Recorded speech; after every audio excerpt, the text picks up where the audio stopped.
वे प्रश्न करते हुए कहते हैं। क्या कहते हैं? यक्ष अपना प्रश्न रखते हुए कहते हैं, केनस्विदावृत्तो लोकः केनस्विन्न प्रकाशते, केन त्यजति मित्राणि केन स्वर्गम न गच्छति। ऐसा यक्ष अपना प्रश्न युधिष्ठिर के समक्ष रखते हैं। यक्ष ने युधिष्ठिर से क्या प्रश्न रखा उसको हम समझेंगे। सबसे पहले श्लोक में जो कठिन पद हैं उन पदों का अर्थ हम समझने का प्रयास करते हैं। सबसे पहले हम देखते हैं जो संधियुक्त पद आए हैं उन्हें हम अलग करने का प्रयास करते हैं, क्योंकि संस्कृत को समझने का एक बढ़िया तरीका है कि इसमें जितने कठिन पद होते हैं उन पदों को यथासंभव हम अलग अलग कर लें, तो इसके आधार पर हम निश्चित रूप से उसका अर्थ सरलता व सहजता से समझ सकते हैं। आइए देखते हैं। केन स्विदावृत्तो, केन स्विद धन आवृत्तः, धन लोकः। तो केन स्विद धन आवृत्तः, यहाँ पर व्यंजन संधि, आवृत्तः धन लोकः, यहाँ पर विसर्ग संधि का प्रयोग हुआ है। ऐसे हम देखते हैं केन स्विन्न, केन स्वित धन न, यहाँ व्यंजन संधि का प्रयोग हुआ है। यहाँ जो केन शब्द प्रयोग हुआ है यह किम शब्द का रूप है। तृतीय विभक्ति एक वचन का यह रूप है और इसका तात्पर्य होता है किससे। तो केन लोकः, लोकः का तात्पर्य होता है, लोकः प्रथम विभक्ति एक वचन का शब्द है और इसका तात्पर्य होता है लोक या संसार। प्रकाशते, प्रकाश, हाँ यह शब्द कैसे बनता है? प्र उपसर्ग है, काश धातु है, आत्मने पद, लट लकार, प्रथम पुरुष एक वचन का यह रूप है और इसका तात्पर्य होता है प्रकाशित होता है। न यह अव्यय पद है, निषेधात्मक अव्यय पद है, इसका तात्पर्य होता है नहीं। त्यजति, त्यज मूल धातु है, इसका अर्थ होता है त्यागना या छोड़ना। त्यजति यह लट लकार प्रथम पुरुष एक वचन का रूप है, इसका तात्पर्य होता है त्यागता है या छोड़ देता है। मित्राणि, मित्र मूल शब्द है, मित्र का तात्पर्य होता है मित्र या दोस्त। मित्राणि यह प्रथम पुरुष, यह प्रथम विभक्ति बहुवचन का रूप है। नपुंसकलिंग शब्द है मित्र, इसका प्रथम विभक्ति बहुवचन का रूप है मित्राणि। लेकिन यहाँ पर जो प्रयुक्त पद है मित्राणि, यह प्रथम विभक्ति का ना होकर के द्वितीय विभक्ति का है। आप सभी जानते हैं नपुंसकलिंग में जितने पद होते हैं, जितने शब्द होते हैं, उन सभी के प्रथम विभक्ति व द्वितीय विभक्ति का रूप एक जैसा होता है। जैसे मित्र यह नपुंसकलिंग है, इसका प्रथम विभक्ति का रूप और द्वितीय विभक्ति का रूप देखते हैं। प्रथम विभक्ति में रूप होता है मित्रम मित्रे मित्राणि, और इसी तरह से द्वितीय विभक्ति में भी इसका रूप बनता है मित्रम मित्रे मित्राणि। तो यहाँ पर यह जो मित्राणि रूप दिख रहा है यह द्वितीय विभक्ति बहुवचन का रूप है। स्वर्गम, स्वर्ग को, स्वर्ग मूल शब्द है, यह भी द्वितीय विभक्ति एक वचन का रूप है।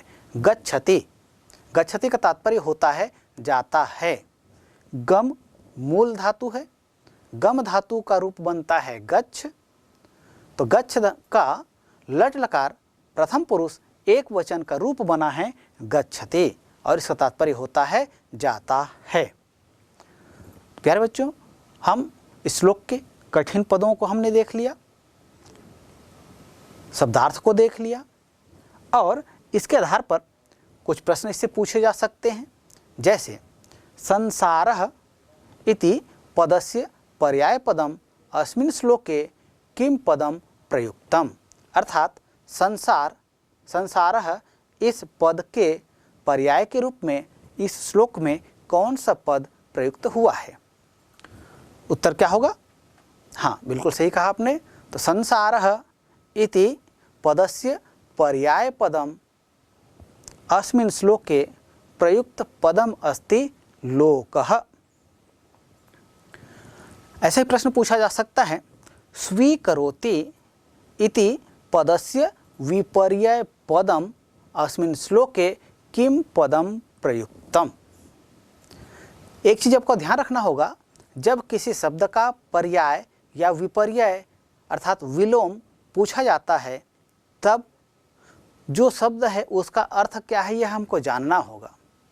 जब हम इसका अर्थ भली भांति जान पाएंगे, तब उसका शब्दार्थ क्या होगा, उसका पर्याय क्या होगा, उसका विलोम क्या होगा, इसको हम जान पाएंगे और उसके अनुसार से हम श्लोक में जो विभिन्न पद प्रयुक्त हुए हैं उन पदों के आधार पर शब्दार्थ का या पर्याय का या विलोम पद का पहचान कर सकते हैं।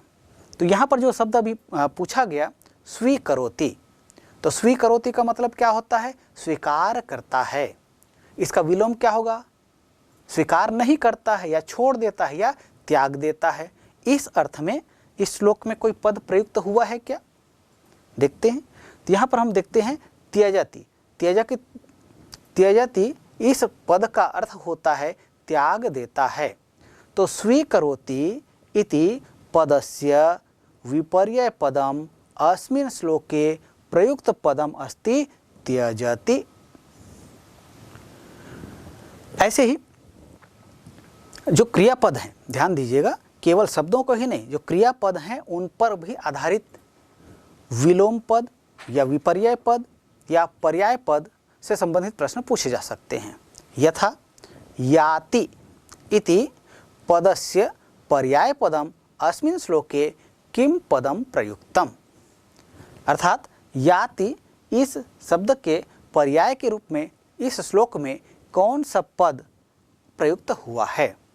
तो याति का मतलब क्या होता है, याति का मतलब होता है जाता है। तो इस अर्थ में इस श्लोक में एक पद प्रयुक्त हुआ है, क्या, गच्छति। तो इसका उत्तर क्या देंगे, याति इति पदस्य पर्याय पदम अस्मिन् श्लोके प्रयुक्त पदम अस्ति गच्छति। ऐसा कह दीजिए, हो गया, है ना सरल। बस ऐसा ही आपको करना है। आइए हम श्लोक का अर्थ समझने का प्रयास करते हैं।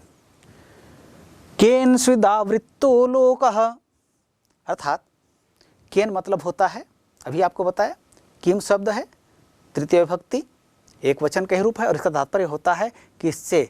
तो लोकः, लोका का मतलब होता है संसार, आवृत्तः मतलब ढका हुआ या आच्छादित या व्याप्त। तो केन स्विदावृत्तो लोकः, संसार किससे व्याप्त या आच्छादित है। केन स्विन्न प्रकाशते, किससे प्रकाशित नहीं होता है, अर्थात दिखाई नहीं देता है। केन त्यजति मित्राणि, और किससे या किसके कारण से मनुष्य मित्राणि त्यजति, मित्रों को त्याग देता है। केन स्वर्गम न गच्छति, किसके कारण से मनुष्य स्वर्ग को नहीं जाता है। अर्थात ऐसा क्या है जिसके कारण से व्यक्ति स्वर्ग को नहीं जा पाता है। तो इस तरह से यक्ष युधिष्ठिर समक्ष प्रश्न रखते हैं श्लोक के माध्यम से। एक बार पुनः देखते हैं। केन स्विनावृत्तो लोकः केन स्विन्न प्रकाशते केन त्यजति मित्राणि केन स्वर्गम न गच्छति। अर्थात संसार किससे आच्छादित है, किससे प्रकाशित नहीं होता है, किसके कारण मनुष्य मित्रों को छोड़ देता है और किसके कारण स्वर्ग नहीं जाता है। तो ये श्लोक का अर्थ हो गया। अब इस तरह के विभिन्न प्रश्न श्लोक के माध्यम से यक्ष ने युधिष्ठिर के समक्ष रखा। युधिष्ठिर विनम्रता पूर्वक यक्ष के प्रश्नों का उत्तर देते हुए कहते हैं, क्या कहते हैं, वे कहते हैं अज्ञानेनावृत्तो लोकस्तमसा न प्रकाशते लोभात् त्यजति मित्राणि संगात् स्वर्गम न गच्छति। इस तरह से श्लोक के माध्यम से ही युधिष्ठिर यक्ष के प्रश्नों का उत्तर देते हैं। युधिष्ठिर ने यक्ष को क्या उत्तर दिया, इसका हम अध्ययन करेंगे। सबसे पहले युधिष्ठिर के द्वारा जो यह प्रयुक्त श्लोक है, इस श्लोक में जो कठिन पद हैं उन कठिन पदों को पहले देखते हैं।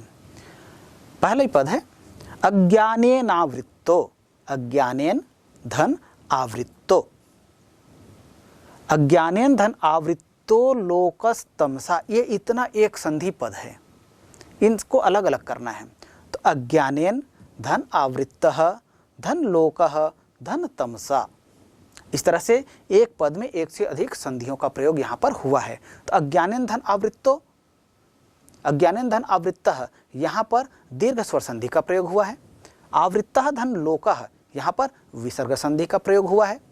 लोकः धन तमसा, यहाँ पर भी विसर्ग संधि का प्रयोग हुआ है। इसी तरह से नीचे की पंक्ति में हम देखते हैं संगात स्वर्गम, संगात धन स्वर्गम, यहाँ पर व्यंजन संधि का प्रयोग हुआ है। अब जो पद आए हैं उन पदों का निर्माण कैसे हुआ और उनका अर्थ क्या है ये देखते हैं। अज्ञानेन, तो अज्ञानेन ये शब्द कैसे बना है? ज्ञान मूल शब्द है, इसमें तृतीय विभक्ति एक वचन का प्रयोग हुआ है और साथ ही अ उपसर्ग का योग हुआ है। तो इस तरह से ज्ञान का विलोम हो गया क्या, पूछा जा सकता है। ज्ञानेन इति पदस्य विपर्यय पदम अस्मिन् श्लोके किम पदम प्रयुक्तम, तो उत्तर क्या होगा? तब यहाँ पर हम उत्तर कहेंगे ज्ञानेन इति पदस्य विपर्यय पदम अस्मिन् श्लोके प्रयुक्त पदम अस्ति अज्ञानेन। तो ज्ञान मतलब होता है जानकारी और अज्ञान मतलब नहीं जानना, और ज्ञानेन ज्ञान से और अज्ञानेन अज्ञान से। आवृत्तो, आवृत्तः ढका हुआ या आच्छादित, लोकः संसार, तमसा तमस मूल शब्द है, तृतीय विभक्ति एक वचन का प्रयोग होने पर इसका रूप बनता है तमसा, और इसका तात्पर्य होता है तमह का मतलब होता है, तमस का मतलब होता है अंधकार। न अव्यय पद है, निषेधात्मक अव्यय पद है, इसका तात्पर्य होता है नहीं। प्रकाशते मतलब प्रकाशित होता है। लोभात, लोभ मूल शब्द है, पंचविभक्ति एक वचन का प्रयोग हुआ है। त्यजति, त्यज धातु लट लकार प्रथम पुरुष एक वचन का यह रूप है और इसका तात्पर्य होता है त्याग देता है या छोड़ देता है। मित्राणि मूल शब्द है मित्र, नपुंसक लिंग, प्रथम विभक्ति एवं द्वितीय विभक्ति बहुवचन का यह रूप है। संगात, संग मूल शब्द है, पंचमी विभक्ति एक वचन का यह रूप है और इसका तात्पर्य होता है संगति से। स्वर्गम, स्वर्ग मूल शब्द है, द्वितीय विभक्ति एक वचन का यह रूप है। तो स्वर्ग, स्वर्गम मतलब स्वर्ग को, न नहीं, गच्छति गम धातु लट लकार प्रथम पुरुष एक वचन का यह रूप है। इसका तात्पर्य होता है जाता है। तो इस तरह से इस श्लोक में जो विभिन्न कठिन पद हैं और विभिन्न पद हैं उनका निर्माण कैसे हुआ इसके बारे में हमने जानकारियां प्राप्त की। आइए अब इससे संबंधित कुछ प्रश्न पूछे जा सकते हैं, जैसे संसारः इति पदस्य पर्याय पदम अस्मिन् श्लोके किम पदम प्रयुक्तम। तो जब आप विभिन्न पदों के अर्थ भली भांति जब समझ जाते हैं तब इस तरह के विलोम या पर्याय जैसे प्रश्न पूछे जाते हैं या किसी शब्द का अर्थ पूछा भी जा सकता है।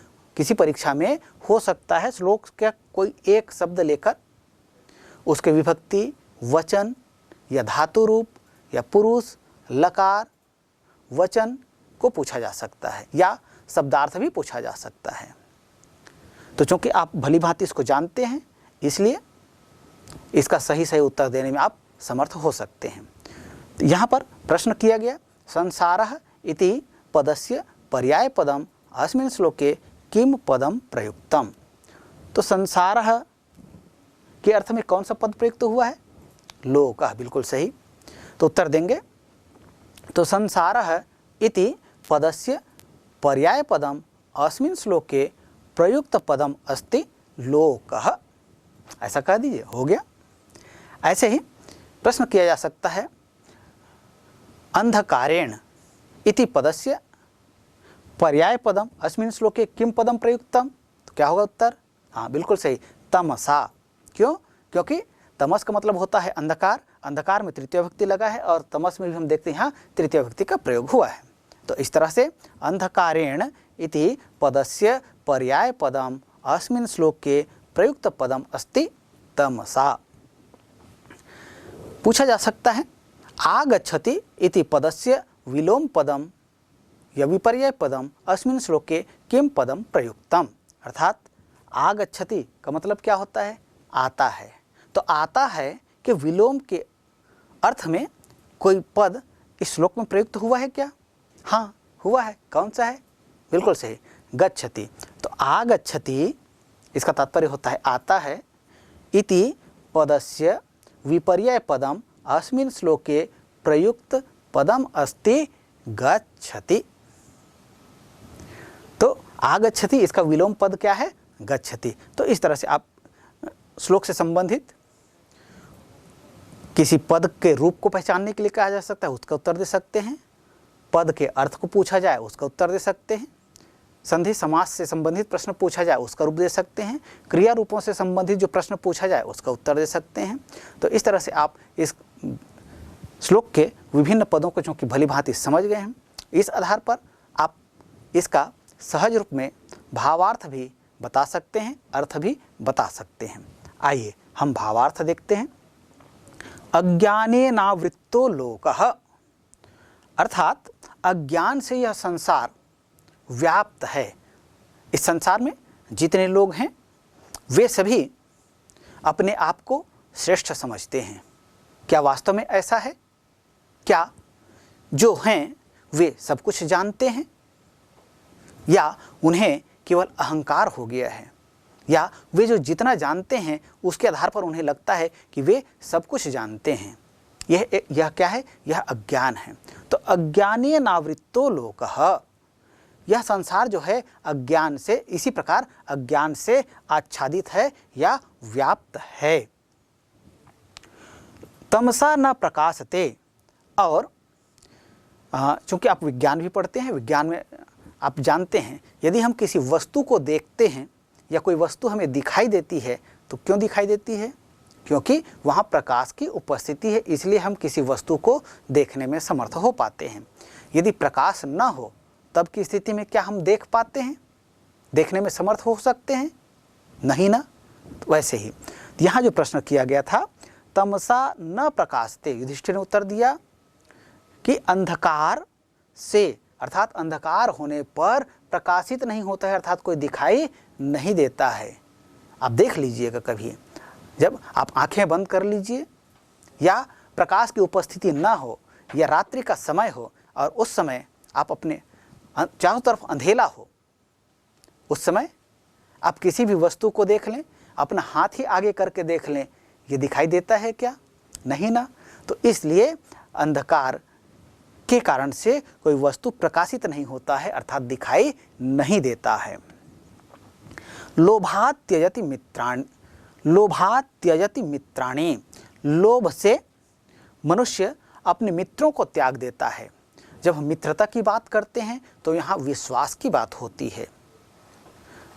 जो मित्र होते हैं, ध्यान दीजिएगा, संसार में जितने रिश्ते और नाते होते हैं उन सभी नातों से, उन सभी संबंधों से मित्र का जो संबंध है यह बहुत अनोखा होता है और यह विश्वास के बल पर टिका होता है। लेकिन मित्र यदि लोभी हो, लालची हो, बुरी नीयत रखने वाला हो, तब क्या कोई व्यक्ति उससे मित्रता करना चाहेगा? नहीं ना। तो इसलिए कहा गया कि लोभात् त्यजति मित्राणि, लोभ से मनुष्य मित्रों को त्याग देता है। संगात् स्वर्गम न गच्छति, और संगति से या कहें कि बुरी संगति से कोई भी व्यक्ति स्वर्ग नहीं जा सकता है, अर्थात इस संसार में जितने लोग हैं उनका जो कर्म है वे अच्छे कर्म करते हैं तो कर्म उनका साथ देता है। यदि वो गलत कार्य करते हैं तो गलत कार्यों का भी फल हमको भोगना पड़ता है। हम जैसा कर्म करते हैं उसके आधार पर हमारे भाग्य का निर्धारण होता है। भाग्य के आधार पर कर्म का निर्धारण नहीं होता है। जो व्यक्ति जैसा कर्म करता है उसके अनुसार से वह उन्नति प्राप्त करता है। इसीलिए कहा गया है संगात स्वर्गम न गच्छति, अर्थात संगति से कोई व्यक्ति स्वर्ग या अच्छी गति को प्राप्त नहीं करता है, अपितु इसके लिए कर्म की आवश्यकता होती है। तो बुरी संगति से कोई व्यक्ति स्वर्ग नहीं जाता है। तो ये श्लोक का भाव हुआ। आइए श्लोक का अर्थ देखते हैं। श्लोक है अज्ञानेनावृत्तो लोकस्तमसा न प्रकाशते लोभात् त्यजति मित्राणि संगात् स्वर्गम न गच्छति। अर्थात अज्ञान से संसार व्याप्त है तथा अंधकार से प्रकाशित नहीं होता है। लोभ के कारण मनुष्य मित्रों को त्याग देता है और बुरी संगति से स्वर्ग नहीं जाता है। तो इस तरह से युधिष्ठिर यक्ष के प्रश्नों का उत्तर देते हैं। युधिष्ठिर के प्रश्नों से संतुष्ट तो होते हैं यक्ष, लेकिन फिर वे प्रश्न करते हैं। प्रश्न करते हुए कहते हैं, क्या कहते हैं? तपः किम लक्षणं प्रोक्तं को दमश्च प्रकीर्तितः क्षमा च का परा प्रोक्ता का च ह्री परिकीर्तिता। इस तरह से एक श्लोक के माध्यम से फिर से विभिन्न प्रश्न युधिष्ठिर के समक्ष यक्ष रखते हैं। आइए श्लोक में जो कठिन पद हैं या संधियुक्त पद हैं उन पदों का अर्थ समझने का प्रयास करते हैं। जैसे आप प्रथम पंक्ति में देख रहे हैं प्रोक्तम, यह शब्द कैसे बना? प्रधन उक्तम इति प्रोक्तम। यहाँ पर गुण स्वर संधि का प्रयोग हुआ है। ऐसे ही दमश्च, दमः धन च, यहाँ विसर्ग संधि का प्रयोग हुआ है। प्रोक्तम यह शब्द जो है प्रधन उक्तम से बना हुआ यह शब्द नपुंसक लिंग एक वचन का शब्द है। इसी तरह से प्रोक्ता, यह आप देख पा रहे हैं नीचे की पंक्ति में लिखा हुआ है प्रोक्ता, यह पद प्रधन उक्ता, प्रधन उक्त धन टाप इति प्रोक्ता, या कहें कि प्रधन उक्त का यह स्त्रीलिंग एक वचन प्रथम विभक्ति एक वचन का यह रूप है।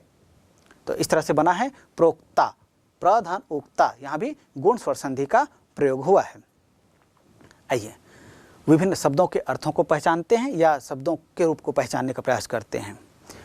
तपः किम लक्षणम प्रोक्तम। तपस मूल शब्द है और इसका पंचमी विभक्ति और षष्ठी विभक्ति में रूप बनता है तपः।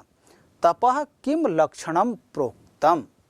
तो तपः मतलब षष्ठी विभक्ति, तो तप का किम शब्द है, इसका प्रथम विभक्ति एक वचन का यह रूप है और इसका तात्पर्य होता है किम का मतलब होता है क्या, लक्षणम मतलब लक्षण, प्रोक्तम कहा गया है, को मतलब क्या, दमश्च।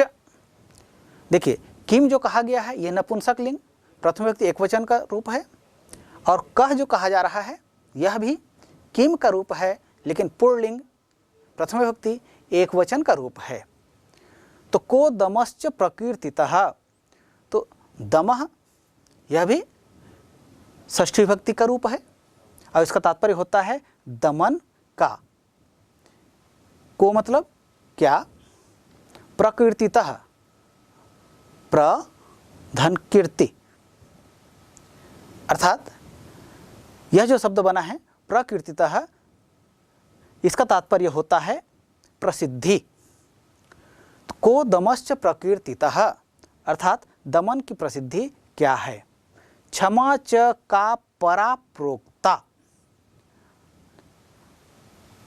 क्षमा च अव्यय पद है, इसका तात्पर्य होता है और का, यह किम का रूप है, स्त्रीलिंग प्रथम विभक्ति एक वचन का यह रूप है और इसका तात्पर्य होता है क्या।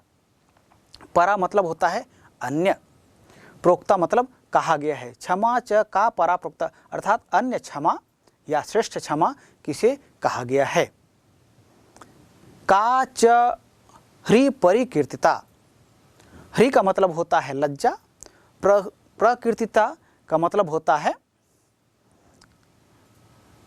प्रसिद्ध, प्रसिद्धि, परिकीर्तिता मतलब प्रसिद्धि। तो इसकी क्या प्रसिद्धि अर्थात लज्जा की क्या प्रसिद्धि, इस तरह से कहा गया है। तो आइए यहाँ जो श्लोक के अर्थ को हमने समझा, श्लोक में जो संधियुक्त पद थे इनका अर्थ हमने देखा, श्लोक में जो विभिन्न पद हैं उनका शब्दार्थ हमने देखा। इसके आधार पर प्रश्न पूछा जा सकता है, जैसे प्रसिद्धि इति पदस्य पर्याय पदम अस्मिन् श्लोके किम पदम प्रयुक्तम। तो प्रसिद्धि अर्थात प्रसिद्ध, इस अर्थ में कौन सा पद इस श्लोक में प्रयुक्त हुआ है, यह इसका तात्पर्य हुआ अर्थ। तो इसके आधार पर क्या है, उत्तर क्या होगा, कीर्ति। तो प्रसिद्धि इति पदस्य पर्याय पदम अस्मिन् श्लोके प्रयुक्त पदम अस्ति कीर्ति।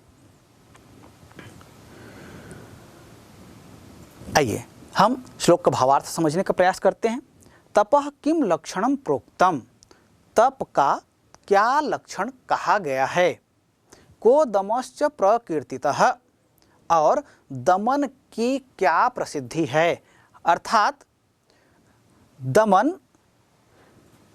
से कैसे प्रसिद्धि हो सकता है, अर्थात हमें दमन किसका करना चाहिए, हम किसका दमन करें जिससे व्यक्ति की प्रसिद्धि हो। क्षमा च का परा प्रोक्ता, और परा क्षमा किसे कहा गया है। का च ह्री परिकीर्तिता, और लज्जा की क्या प्रसिद्धि है। तो इस तरह से यक्ष युधिष्ठिर के समक्ष विभिन्न प्रश्न रखते हैं। युधिष्ठिर उनका उत्तर देते हुए कहते हैं, क्या कहते हैं, वे कहते हैं तपः स्वधर्मवर्तित्वं मनसो दमनं दमः, क्षमा द्वंद्व सहिष्णुत्वं ह्रीर कार्य निवर्तनम। इस श्लोक में जो पद प्रयुक्त हुए हैं उन पदों में आप देख रहे हैं वर्तित्वम, यह पद कैसे बना है, यह वृत्त धातु है, इसमें ईण प्रत्यय के योग हुआ है और उसके साथ में फिर त्व इस तद्धित प्रत्यय का योग हुआ है, और इस तरह से इसका रूप बना है वर्तित्वम। इसका तात्पर्य होता है रहना या बने रहना या अडिग रहना या विद्यमान रहना। नीचे की पंक्ति में आप देख रहे हैं ह्रीर कार्य निवर्तनम, ह्री धन अकार्य निवर्तनम, ह्री अकार्य निवर्तनम, यहाँ पर विसर्ग संधि का प्रयोग हुआ है। निवर्तनम यह शब्द कैसे बनता है, नि उपसर्ग है, वृत्त धातु है, ल्युट प्रत्यय का प्रयोग हुआ है, नपुंसक लिंग एक वचन का यह रूप है।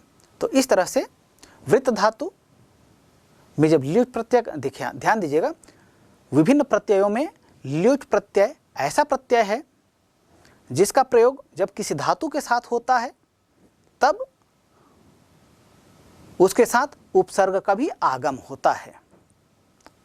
आप जानते हैं प्रत्यय का योग धातु के पीछे किया जाता है, लेकिन जब ल्युट प्रत्यय का योग होता है तब धातु के पीछे इसका योग तो होता है लेकिन साथ ही किसी उपसर्ग का आगम भी होता है, अर्थात उपसर्ग धन धातु धन ल्युट प्रत्यय। तो इस तरह से इसका रूप बनता है। तो यहाँ यह जो शब्द बना है निवर्तनम, तो वृत्त धातु है, इसमें नि उपसर्ग है और ल्युट प्रत्यय है। नि उपसर्ग वृत्त धातु ल्युट प्रत्यय नपुंसक लिंग एक वचन का रूप बनता है निवर्तनम।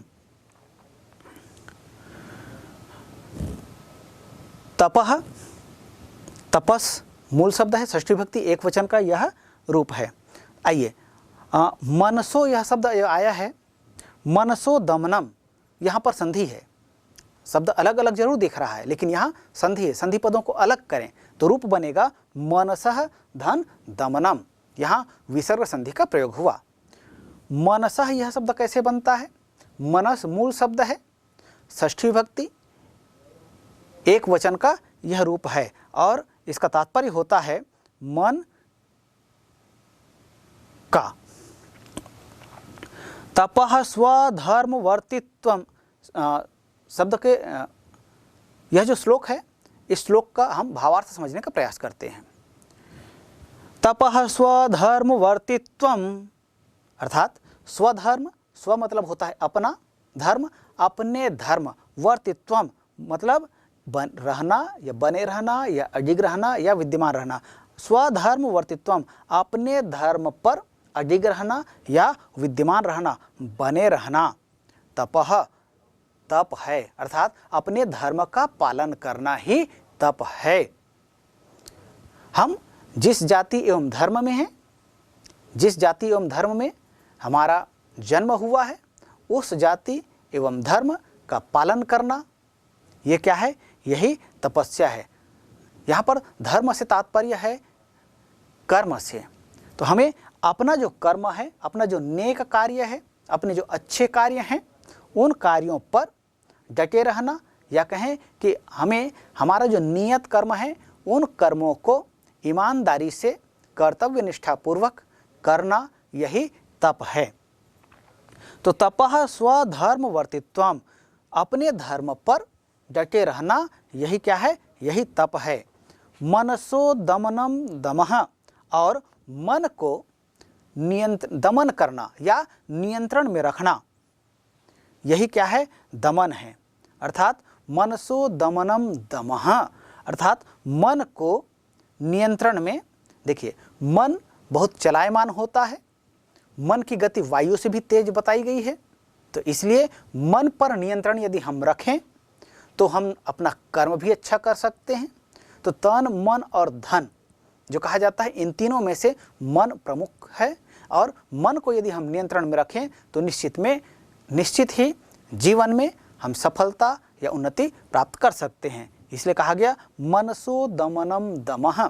विभिन्न परीक्षाओं में प्रश्न भी पूछा जा सकता है, केवल यह पद दिया जाए मनसो दमनम दमः अस्मिन् वाक्यस्य भावार्थम लिखत, अर्थात इस वाक्य का भावार्थ लिखिए, ऐसा प्रश्न पूछा जा सकता है। उत्तर क्या होगा?